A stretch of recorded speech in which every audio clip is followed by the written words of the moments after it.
will come true if your mind isn't glued to the fact that life is so blue. Hi there, it's Sandy and here, and welcome to the Sandy and Friends podcast. Today we're with guitarist, musician, Aaron McLain. Hi, Aaron. How are you? Hey, how are you? Me? Oh, I'm just wonderful, Aaron. So good to hear. I'm talking to Aaron. Oh, Aaron. I love it. Aaron, what's it like to leave you? To be me? Yeah. What's it like? I don't know. It's just, I don't know. It just is. I answer that question. That's not really what we had in mind for the interview, Adeline. Aaron, I'm going to ask you your first real question. How do you feel about that? For that, let's go. All right, Aaron, why the guitar? Why the guitar? Yeah, tell us. I will tell you this. The guitar is something, I think it's a little bit beyond me. Why the guitar? Because ever since I can remember, since I was a child, every time I would see a guitar, I would get the chills. And there was just something about it. I would see one, I would just automatically gravitate towards it. I remember when I was younger and I would visit my father in Arizona, my brother and I. And my father gave my brother an acoustic guitar that he had, and he gave me a camera. And my brother told my father, it's like, Aaron's always wanted to play guitar. So my brother gave me the guitar, and it had one of those Mel Bay Easy Way A books. So that whole summer I just learned Old MacDonald and all those small nursery rhymes and things like that, those little songs. And I started to teach myself how to read on the first few frets of the guitar, and it just stuck. And ever since that, that's been my journey. Wow. Oh, so you're self-taught.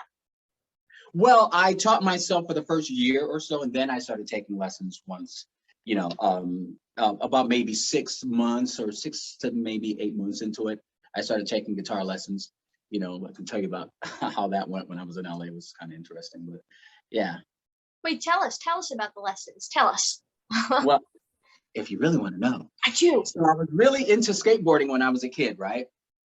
That was back in the day when they had skate parks and whatnot. I was, so my mom started to she enrolled me into these half-hour guitar lessons, and they were somewhat near my house. So I would skateboard to the bus stop and with my guitar and my skateboard, and I would ride the bus to 3rd Street, like Hollywood, and then I would get off that bus and I'd ride my skateboard about 3 or 4 blocks down to the music store, in which case I took my half-hour guitar lesson, and I would skate back to the bus stop and then take the bus and go back home and start practicing, during the week. And I did that for quite a while, those lessons, and it was very exciting. And so I was pretty much committed to it. I was determined to, get better and better and better in practice and, be as good as I could be at the time, and still be a kid, going to skate park and going to the beach and riding my boogie board and skateboard and all that stuff. So yeah, good times. Oh, golly, well, that's pretty wild. I totally understand that, being completely absorbed in learning the instrument. This is my guy. So do you play any other instruments? I do. I play bass. I play keys. I'm not a piano player, but I can write, to write songs. I can play enough to write songs, and I do a lot of production. I do a lot of programming and things like that. I'm kind of good because I spend a lot of time composing, and I like to work a lot with software and things like that. So I'm really into synths and whatnot, and sounds and sound design. So I have a nice string library, and so I can play that in orchestra. I can orchestrate, my strings and things like that for my material and, other projects that I might need that for. And yeah, so I would say I'm pretty good at bass. I like, for all my tracks, for if I'm doing anything for TV or any kind of production or whatever, I'll either do synth bass where I'll play live bass. So I have a couple basses here. It's kind of like I pretty much know what I want to hear, and I know what I want things to sound like. And so as I was playing guitar, I was developing my production skills and these other skills, so that I could match and, just make sure that my productions are nice and polished, Oh, So, yeah. Oh, that's really cool. Yeah, you put everything together to make sure you can make this product of just music. That's a really broad, great idea. That's just awesome. yeah, Learn yeah. you're a busy guy, Aaron. Yeah, I think it's really important to wear as many hats as possible, without Oh, yeah? spreading too thin. Yeah, especially in this business, it's important. I can see that. That's pretty cool. So when did you decide to take the path in pursuing music? I was you mean like when did I start playing guitar? When I first started? Well, when did you decide to pursue it professionally? Oh, well, I started playing when I was about 12. And when I was in high school, I was in the 11th grade, and I was enrolled in Cal State Northridge. And pretty much when I was in high school, because I played in high school bands and whatnot, and I knew that I was going to be a musician, and I knew it was going to be a tough journey. And so I was enrolled in Cal State Northridge. And at the time, the curriculum was really based around classical music. And my music teacher in high school, Ed Archer, he was like, "Listen, Aaron, we had I completely remember as if it was yesterday." And I was telling him, I'm like, "Ed, I'm gonna go to Northridge, but I don't know if I want to be a classical guitar player."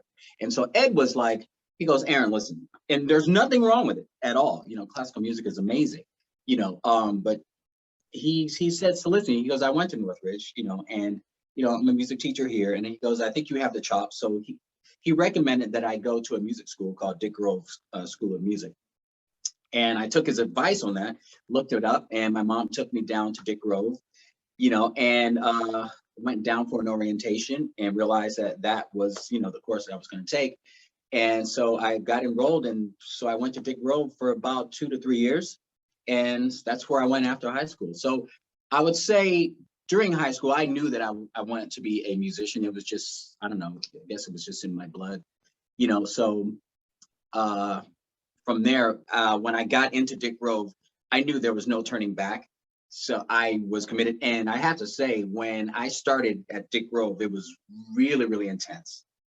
So you kind of like had to have prior knowledge about music theory and harmony and whatnot, because Dick Grove, his philosophy was, it was basically, the curriculum was based around jazz music, which was extremely, jazz is pretty intense, and very sophisticated. So if you didn't have the knowledge, you go in and you're pretty much, you jump in and there's just a lot to know already. And if you don't, you can get really, really lost. So pretty much at the time, there was about maybe 30 or 40 guitar players that were in my class. And 3 of us actually graduated, that did recitals. Yeah, and they were dropping out like flies. I mean, it was really, really intense. And it was so intense, I was just so confused. And I met some friends there, and I was like, I don't know what to do. I'm lost. And I knew that I couldn't just quit, because I wasn't going to go to Cal State Northridge, and I had to do something. So I knew I had to get an education. So I just kept my eye on the prize and just kept at it. And then things started to fall into place, and I started getting a broader understanding, and with harmony and theory and things like that. And I'm like, eureka. And it made sense. And then boom, like 2 years later, I was like on the road. I was all over Europe, working and doing videos and everything. And it was like maybe 22 when I got my first gig, and it was, things were pretty cool. And then they weren't so cool, and then they were cool, and then they weren't so cool. So it was like up and down. Well, tell us, elaborate. Well, so after Dick Grove, and while I was going to that school, I had a band with a friend of mine, it's just doing different projects, and so once I graduated, I was doing some gigs, and I was going to go on tour with a top 40 band. And we were going to get in a van and travel around and whatnot and play, just a bunch of covers. And I was still young. So I was like 20, 22. I think I just turned 22. And I was like excited to go and travel a little bit, but I wasn't really excited to play, cover music. So I had a friend who told me about this guy that was the music director for an artist named Jermaine Stewart. And back then he had this big hit called We Don't Have to Take Our Clothes Off. And he had a couple of other hits called The Word Is Out and things like that. And so Sam told me that this guy Mike was going to be at this club in Glendale, which is in Southern California. So I got in my beat up car, went down to the club, and I met Mike. And Mike and he had a beat up car as well. So, so already, we had something in common. So we kind of just hit it off. So he started playing me the tracks, and I told him what my situation was. And I said, well, I've got to leave town in a couple of weeks, and I'm going to go and do this top 40 gig. And he said, look, he goes, and he's from from Buffalo. And he said, listen, I've done the top 40 thing and blah, blah, blah. I've done it. He goes, trust me, don't do that. Join Air Supply. Join me with Jermaine Stewart. He goes, it's going to be great. And, Jermaine was signed and he was a pop artist, but he never had a band before. So Mike had convinced me. He says, we don't have a budget yet, from the label and whatnot, but he says, I promise you it's going to be great. It's going to be great. So I decided I was not going to go and do the top 40 gig. And I told the band leader, I said, listen, I'm not going to do it. He was a little disappointed. So I did not do it. And so we were kind of waiting around, and I finally met Jermaine. Really, really cool. Guy was a total rock star. Totally knew how to dress and taught me so much about fashion, which was great. And so we would hang out and go to these Hollywood parties and everything.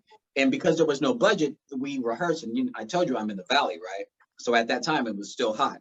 We would rehearse in Mike's roommate's garage for like maybe 3 months, like 105, 110 degree temperatures, sweating and everything, and just trying to put it all together. The record label came and checked us out. They're like, okay, cool. And then we got the call, and we were told that we were going to go to the UK and do Top of the Pops and Live at the Roxy, and then film a video for the single. And at that age, it was like, oh my God, we're rock stars. This is going to be great. And a few months later, here we are, like in London, and just living it up. And it was just fantastic, just really, really good time. And from that point, a lot of other things happened, and so I can kind of get into that a little bit later. But yeah, so that's what happened after high school and after Dick Grove. Gee, you did a lot. I'd have just been happy to get out of the hot basement. Wow, I can't even. Wow, that's pretty wild stuff. So, tell me a little bit more forward now on how did you get involved with Air Supply? Okay, well, all right. So I'll continue on with the story. So. Okay. With Jermaine, we were in the UK for a couple months, did a lot of great things, and we came home, and we were just really high up about all the things that were happening. And then we finally were able to put the band together, and we got the budget from the record label. Then we were just out on tour with a band called the Jets back in the day, and Stacey Q did this really, really great US tour, and it's just living it up. And the band was really, really good. So when we played in Hollywood, we had like these drum risers, keyboard risers and everything, and all this. Jermaine, like I said, it was really into fashion. So he had all these clothes designed for us, and we just had, it was just really cool. It was during that whole Minneapolis sound, and, during that whole Prince era and whatnot. So you can understand that kind of vibe. So it was definitely that vibe. And so when we were with the Jets, they were headlining, and we would go on, we were second on the bill, and we were really good at the time. And we played in Hollywood, and everybody in Hollywood was really there to see Jermaine. And when we played, we tore the house down. But then when the Jets came on stage, half the crowd left. They were gone because they were really excited to see Jermaine. And I remember being on stage, and I'm like, this is not, well, I knew it was great, but then when I saw that the crowd was leaving after we had played, I knew that it wasn't good. So shortly after that, like maybe 2 weeks after that, we were kicked off the tour, and because, yeah, it was a bummer, and so of course there was nothing going on, and I was like, just living this dream. And then I come home, and now I don't have a gig. So then I end up working in a mailroom, and, like I said, I was still young, and it's just doing odd jobs here and there, a lot of different jobs. And so that lasted for about a year, maybe. But, it's just funny how the universe works. So the tour manager for Jermaine was also the tour manager for Tears for Fears. And I was a huge fan of Tears for Fears. And Tears for Fears had come out, I think, with, I think it was Sowing the Seeds of Love, or yeah, I think it was that album that had Alita Adams, who was a piano player, you know, and I was a huge fan. And oddly enough, that summer I had gone to see Tears for Fears at the Forum in LA. And Alita Adams, they opened up with Woman in Chains. And here she is with this white grand piano, like on this riser in the center of the stage. And I'm like, this is epic, epic. And that tour manager, David Warnham, who passed some time ago, really, really nice guy. He was also the tour manager for Jermaine Stewart. So after seeing that concert at the Forum, 3 months later, I get a phone call from guess who? From David Warnham. And so he asked me if I wanted to play with Alita Adams. I'm like, are you kidding me? I'm like, wow. I was like, check this out. So before pre-internet and whatnot, pre-internet. So I get the call and they asked me to go down to, I think it was Phonogram, whatever the label was. And I went and grabbed the cassette tape. And of course, the album was great. It had the hit called Get Here on it. I think that was the name of the album. So I went and picked it up. There was no guitar parts on it whatsoever.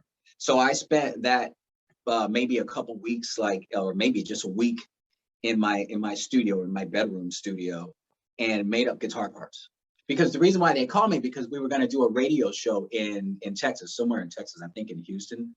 So I came up with all these guitar parts. They flew me out to Texas and I met Alita. We rehearsed one day. And so we were rehearsing. And so I was playing all these parts that I had come up with. And she's like, great, fantastic, wonderful, sounds good. Let's do the show.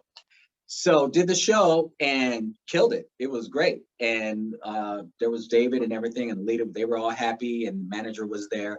And they're like, all right, we're going to start doing some stuff. And lo and behold, we were back over in the UK. We were on the Oprah Winfrey show. Let's see, what else? We were on so many TV shows, and we were going to Japan, you know, just doing a lot of radio shows and things like that, a lot of spot dates. And then we ended up on tour with Michael Bolton at the time. And then when we did the second record, we ended up on tour with Luther Vandross, which was fantastic. And it was just a great experience. So that happened for like 5 years, and I was playing with other people, and I was playing with Alita for about 5 years, which was great. And once that was over, I got, maybe a couple years after that, I got a call to audition for Mark Anthony. And that was huge. And those auditions lasted about maybe, and so I'm leading up to the whole Air Supply thing. So those auditions lasted about 2 weeks, right? And so we rehearsed at SIR in Hollywood. And I mean, everybody was trying to get on that gig. And it was, I had no expectations whatsoever. I brought my guitar, I brought my rig down, you know, and they tried different musicians, you know, rotating. And again, the single was I Need to Know, which has no guitar parts in it. So what I did was I made up this funky wah-wah guitar part, you know, to the song. And so when we did the auditions, they were just rotating musicians, and they're like, Aaron, leave your rig, stay here, stay here, stay here. They kept on telling me to leave my rig. And I'm like, well, this is a good sign, you know. And finally, Mark, he came down, and they were like, this is the band that we think is going to be your pop band. And Mark was really all about it. He goes, I love that stuff he's playing. And like, you know, and I remember talking to Mark, he goes, watch and see what's going to happen. So I ended up getting that gig 3 months later again. And here we are in January, we're rehearsing in New York, and you see these big murals in Times Square, and there's this Mark Anthony, and it's gonna, you know, it's promoting the HBO concert live at Madison Square Garden. And it was epic. We rehearsed for a solid month, you know, cameras and everything. It was huge production, huge production. So yeah, so a lot of great things, a lot of great endorsements, a lot of amazing shows came from that. I mean, and so I stayed on that gig for about 10 years, worked with some other bands. And so getting to Air Supply, you know, I worked with this guy named Beto Cuevas, and we did a record, and we recorded that at,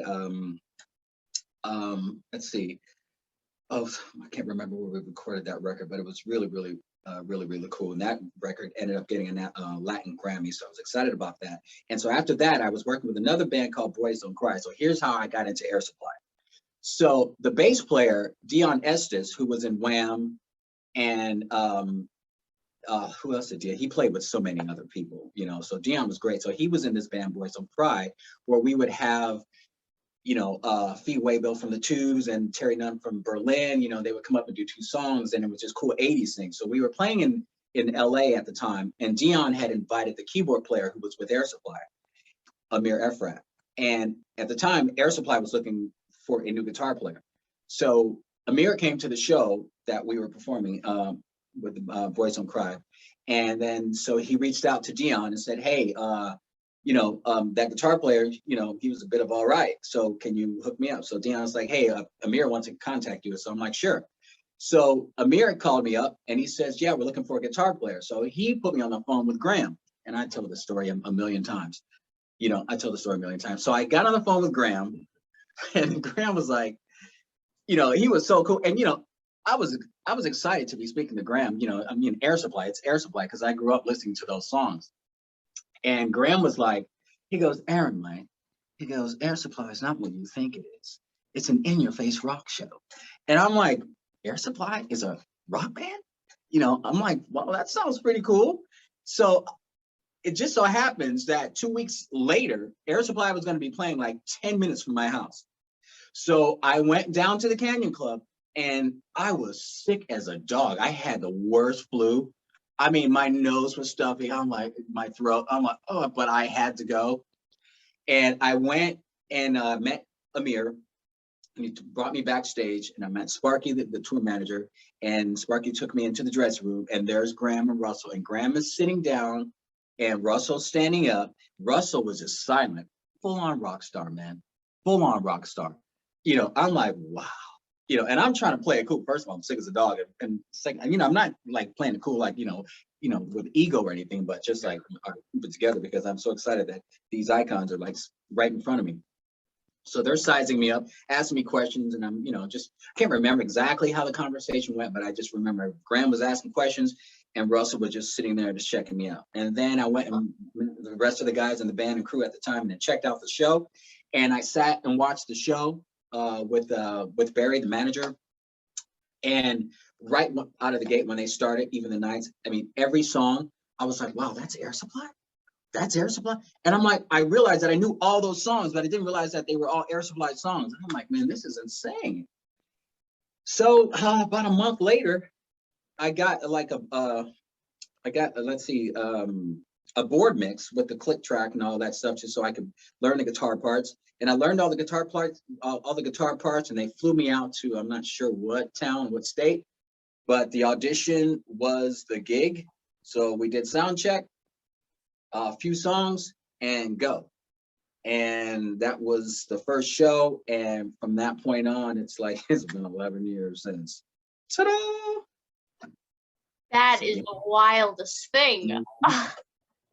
Especially being that you were sick. That is the way things tend to, that's terrible, but that's the way things tend to work out. But that's so fantastic that you ended up getting into it. That you were called to do it. That's just so cool. I got to meet them too, Aaron. Did you really? I did. Oh, I was thrilled. I think I don't actually remember being able to say anything, but yeah. I did get to meet them. I'm happy that you were able to meet him. That's fantastic.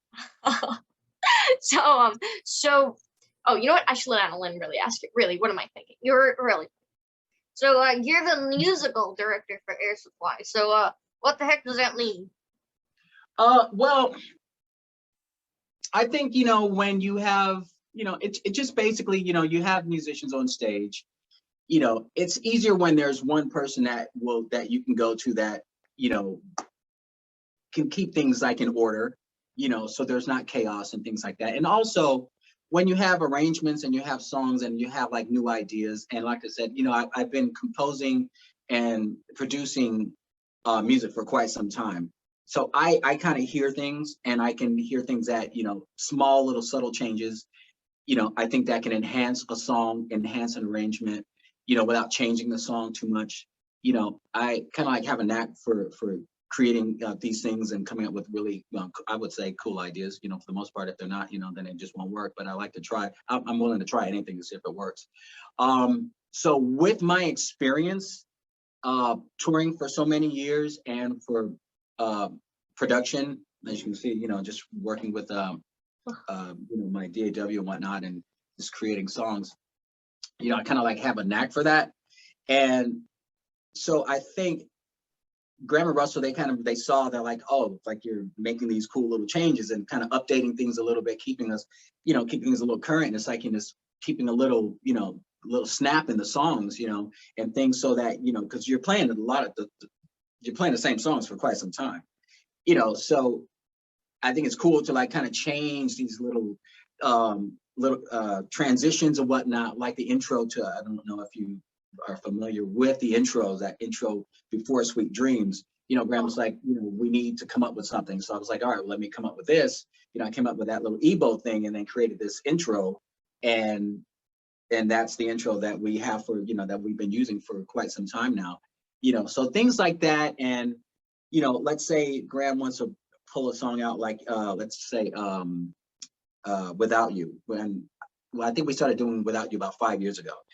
And so I was like, okay, let me check out different versions of the song. So I was like, all right, so let's do the version like this. So let's just kind of make it like this. And then I'll make it a little bit more edgy here. And then let's create this little setup before the guitar solo. And then, you know, tell Pavel, or at the time it was Aviv. I'm like, all right, I want you. And a lot of times I'll hear things in my sleep and I'll wake up the next day. I'm like, I have a great idea. Wait, you know, hold so on. You hear it in your sleep? Well, yeah, I'll kind of like maybe before I sleep where I'll like hear it, you know, it happens a lot, you know. That is so funny.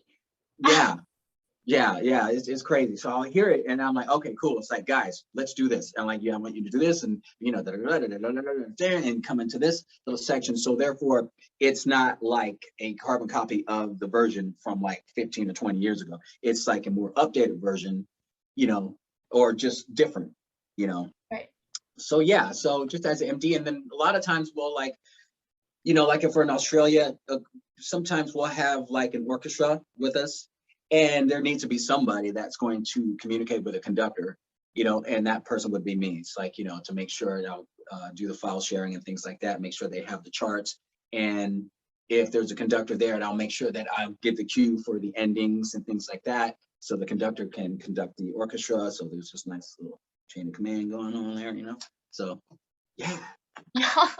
Oh man, I just think that what you do is the coolest thing. I mean, you get to make such an impact on songs that are so well known. How does that feel?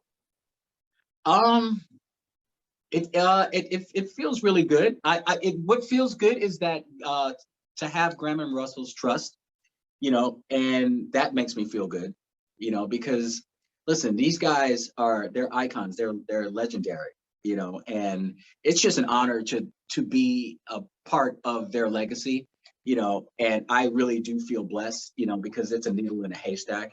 And so with great humility, I really appreciate the fact that I have the gig and I do have their trust, and that, you know, they've kept me around this long. So, you know, it's, you know, it means a lot to me.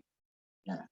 Oh my gosh, you're oh, this is wild for me because I look at you, like I look up to you so much. Your guitar playing is the wildest thing, and you seem to be enjoying every ounce of it. So to hear you're so humble about it, it's I think you're fantastic.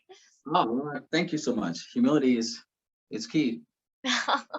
So I'm a really big fan of your music. So tell me, on your solo stuff, do you compose the lyrics and the music, or do you work with somebody? How does that all work? No, that's one man show right there. I've always written all my lyrics. I'm a huge fan of writing metaphors, and I love meaning. I'm not a fan of a nothing song. I don't like nothing songs. They just don't move me. You know, so it's just, you know, that's for someone else, but it's definitely not for me. So I don't care how long it takes. I have to wait until the universe says it's time for the lyrics to come. So sometimes it'll take a while. Sometimes they'll come right away once I exercise those writing muscles. But yeah, I write all my lyrics, and I try to, you know, I definitely write metaphors, and I like to make sure that the lyrics have meaning. And I've been doing my solo thing for quite some time. And even before I was with Mark Anthony, I had my solo project, and I would, in between tours and in between shows, I'd have a band in LA, and I would do shows in Hollywood, and I also had a band, and some of the musicians from Mark's band, I would play down in the Village in New York. So I was like at the bitter end, like, you know, quite often, like at least once or twice, once a month, once every 2 months. You know, of course, that was getting expensive. So that was happening. Then the economy tanked. That's when the whole economy thing happened. I guess around 2000-ish or something. I don't remember exactly when that was, but I ended up getting a record deal, and that just didn't really work out. And then, of course, having a family, I had to get my hustle on and, and support the family. So that's the cool thing about, I was doing, like I said, Beto Cuevas, and then I was doing Voice on Cry and Air Supply. So I really had to get my hustle on. So my solo project was put on the back burner. There was really not much time for it. So what I decided to do was, the Air Supply thing was great, but I knew that I needed to continue to write, and I had to have an outlet. So my best friend, Anthony, he knew these guys that had a company called Signature Tracks. And with Signature Tracks, they feed music to television for a lot of the Bravo shows, a lot of Discovery Channel shows, Netflix shows, Amazon shows, all the Housewives stuff and all that, Price is Right. So I hooked up with them, and I reached out to one of the guys, and then he didn't get back to me. So I reached out again a year later, and then finally he got back to me, and he was like, okay, cool. So he sent me a couple of samples of what they needed, for cues, like short, like minute cues, 2-minute cues. And I checked them out, and I'm like, okay, cool. All right, so intro, change it up here, a little B section right now. All right, boom, go back to the intro, and it's like, or the A section, and kind of change it up a little bit. Boom. So I just did like 3 cues, sent it to him, and he was blown away. He goes, and he tells Anthony, he goes, why didn't you tell me? And Anthony was like, try to tell you. So then they sent me a contract, and they just started giving me all these projects. Then they gave me the Price is Right account. So I started doing tracks for the Price is Right, when they do the showcases, like you're going to win a trip to the Czech Republic and whatnot. So I started doing those. The producer from that show was like, this is fantastic. And so then they gave me another batch, and I did another batch that ended up in the permanent library, and that started working. So then I was just doing all these cues for television. So instead of going to the bar after the shows, I would take my laptop, and I would just work on TV cues. I mean, I'd be like in the Philippines, I would be in Singapore, Chile, doesn't matter. And I'm working on TV cues, and I'm setting off and, submitting cues for TV shows. And then I just started building up my IMDb, and then probably have like maybe over 1,000 placements on TV.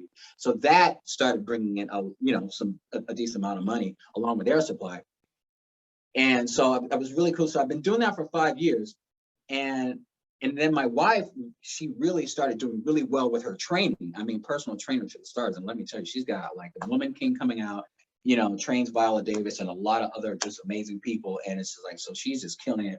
So now, there's a little bit of balance. So there's not as much pressure on me to just get that hustle. I mean, still doing the hustle, but, it just kind of takes a lot of the pressure off. So what I decided to do, I'm like, now it's time. So I decided to start writing my songs again. And I told myself, I'm going to finish what I started.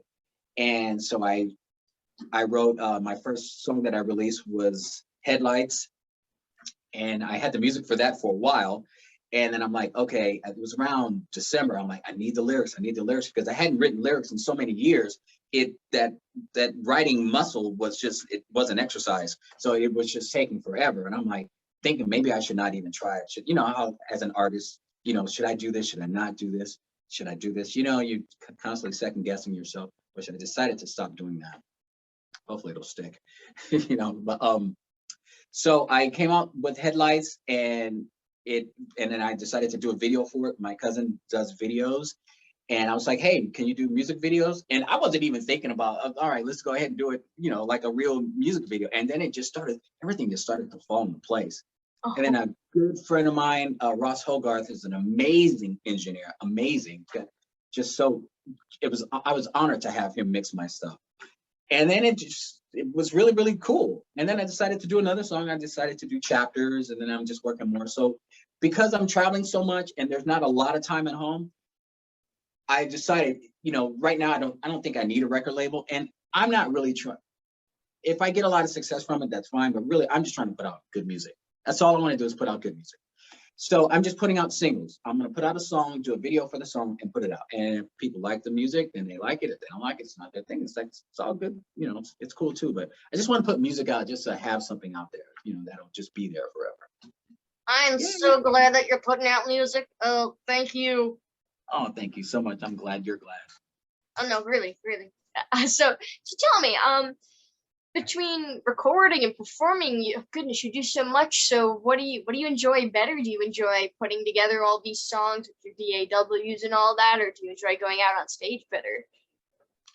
I like the balance of both. I mean, if I'm going to be honest, we do a lot of traveling, and post COVID, we are doing a lot more. You know, I like to have my time at home because I like to be able to ride my mountain bike. I really am excited about my music now, so I'm recharged. So I really want to get that out, but I'm kind of exhausted. From yeah, it's just so much, and you know, I have two kids, and my daughter just turned 13. My son's about to turn 16, and a part of me feels guilt because I missed out on so much. But I also am I consider myself super dad, so I was like vacation and just go and just do something. Let's do something. I don't care. Let's just do something. So I try to keep as much, keep that balance. So when I come home off the road, I switch hats immediately, and I go into dad mode. So I don't come home. I don't really have time to come home and take naps and be like, oh, I'm exhausted I just flew from Japan. It's like, no, there's a birthday party, so go to the birthday party. And it's like, smile away, a coffee, you know. So I just have to just keep on going. But in a perfect world, I would probably just maybe travel like about 30% less so I can have some more family time and have some more time and sit in here and create, because I got my synths here that I really love, my modular synths and whatnot, and just like creating the music, and I just like staying creative. And I want to have some time eventually so I can maybe start doing some shows, because I used to do a lot of shows and I really love performing. But I would like to perform my stuff as well too. So hopefully I'll find a little window, start squeezing that in. Yay. I'd love to see that. I think you're such a performer. Again, you seem to be having so much fun every time you're on the stage. It's a good time, all right. What's that? I said it's a good time, all right. Oh, it certainly seems like it.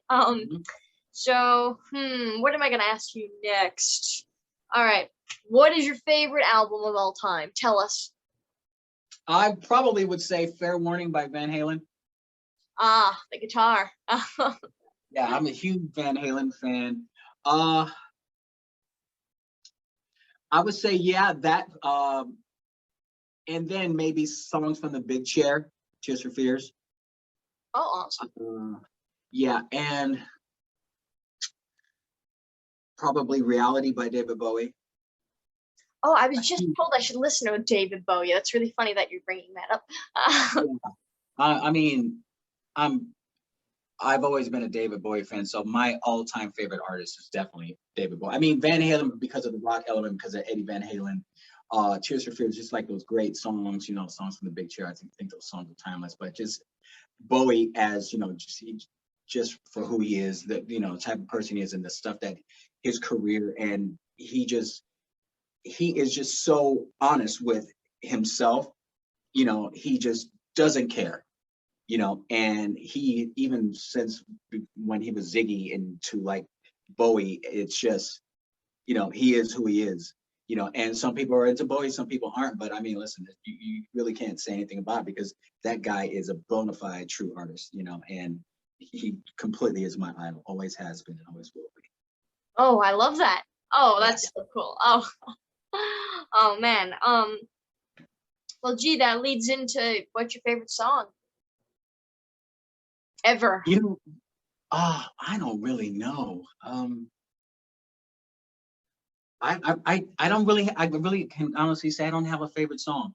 I really don't, because I'm really all across the board, because I love Seal, I love Massive Attack, I love The Cure, I love a lot of rock bands.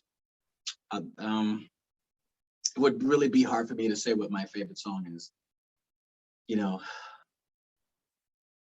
I really don't know. I don't know. I have a feeling that you might say that. You're so diverse with what you do. I mean, you go from your solo stuff to air supply. It's yeah, I'm all across the board. I listen. I mean, like if I'm on a plane or if I'm at the house just chilling, I'll just have Alexa play peaceful piano. So there's piano music just playing throughout the house. It depends on what my mood is. And, you know, like I said, I love so many different genres of music. And for me to say like this one song in particular, I mean, because I could say there's like some Stevie Ray Vaughan that's his killer, like, you know, just whatever. There's so many different songs and styles of music. And it's just like, I just want to take it all in, man. I love that. Yeah. Oh, it really did. That's awesome.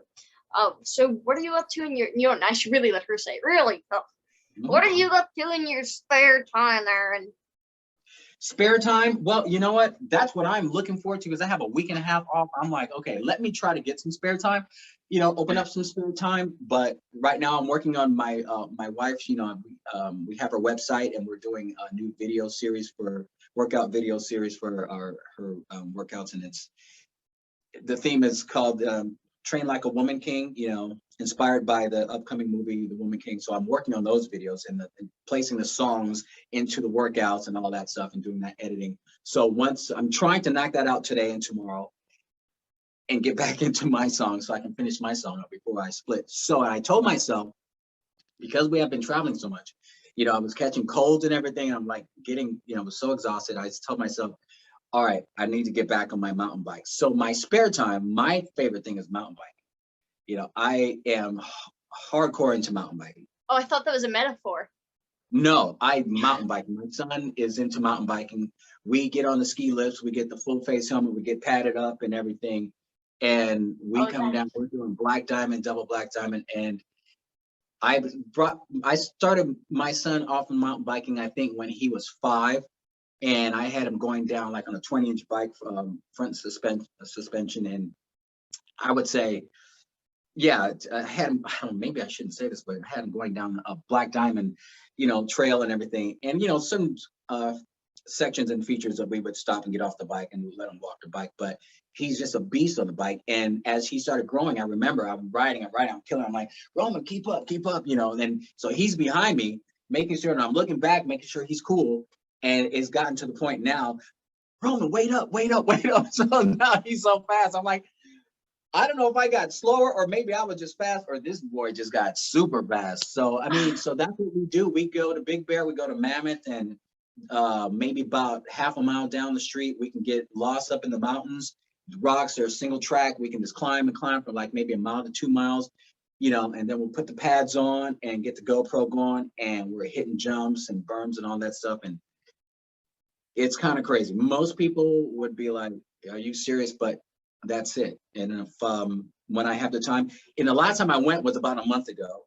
And because we were traveling so much, I haven't even been able to clean my bike. So hopefully today when the sun goes down a little bit, I'm going to wash my bike, go on a small little ride to the business park, just like on the pavement, just to like, you know, but that's my thing. It's like, if I can get on 2 wheels, I'm a happy guy. You know, I do mountain biking. Do you really? No. What? I don't think they make a bike she could get on. No. Oh, maybe we can have a custom mountain bike built for you. Oh, would you, Aaron? Would you make that happen? Yeah, it's like, you know, why not? You know? All right. I dig it, I guess. So Aaron, tell us, where can people follow you? Maybe I would say my Instagram, Aaron McLain, and Facebook, which is Aaron McLain. You know, my website is being overhauled at the moment. And I think people I don't know if people are visiting websites as much anymore anyway. So I think it's more about the social media, you know, I don't know. So yeah. I would say probably most of the information would be on my Instagram page and on my Facebook page. I'm gonna have to follow your Instagram. I don't think we're Instagram friends. Oh, we're gonna have to change that. Really? Oh, I can't believe I would ever let that happen. All right. We're on our last question off NLM. Okay. Aaron, what are your words of wisdom? Words of wisdom. Wow, I could probably go off on a tangent. Okay. All right. I'll try to keep it short, but again, I just to reiterate what I said earlier, I'm a huge fan of humility. And born and raised in Hollywood, I've seen people come and go. I've seen what can happen when people get success and how it goes to their head. I would say just be humble, no matter what it is, no matter what you do. I would say, you know, because kindness is free. I tell everybody, just go ahead and give it away. Just give it away to anybody, you know what I mean? And because even if other people are not kind to you, it's just whatever you put out in the universe. Oh, sorry. That's my mom. We'll call her back. Hi, Mom. Love my mom. You know, and I would say just really be yourself. It's extremely important to be yourself. We only have one life, and just to be good to people. You know, because whatever we put out in the universe is what we put out. And be good to yourself, because I used to be so hard on myself. And you know, sometimes what you think, and then if you think thoughts, and then it kind of affects your body, things like that. So I decided I'm going to be kinder to myself and not be so hard on myself, because being an artist, I'm like, oh, am I good enough? Am I this? Am I that? Am I this? And you know, and I'm like, I got to stop being my own worst enemy, stop beating myself up. So if you're beating yourself up, you know, for any reason, you know, living in the past or whatever, just blow it out and let it go, man. You know, just be yourself and just know that you were good. You know, the universe loves you and you're good. You know, so just keep your feet on the ground. You know, just do you. Don't try to be anyone else. You know, just be an individual and just live right. You know, because that's what I try to do. I just try to live right. You know, and work hard. Work hard. Don't try to take any shortcuts. Don't try to do that. Just be eye on the prize, man. You know, so ta-da! Oh, I love that. You know what, Aaron? I think I'm extremely authentic and fantastic and completely humble. I know that you are. I sense that, and I really appreciate that. I'm so humble. I am the most humble person you'll ever meet. Amen to that, sister. Don't ever change. Oh, that's great. Oh, Aaron, thank you so much for coming on here and chatting with us. This has been so much fun. Oh, I had a blast. Thank you so much for having me. Thank you so much. I can't believe we got to speak with Aaron.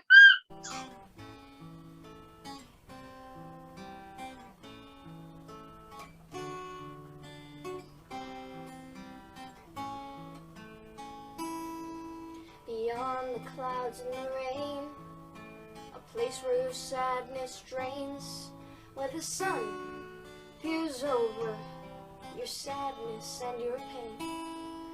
There is no gravity, yet within this cavity you make your own truth. Your dreams will come true if your mind isn't glued to the fact that life is so blue. Your dreams cannot stay if you don't repay yourself for making it through. The path to making your dreams come true.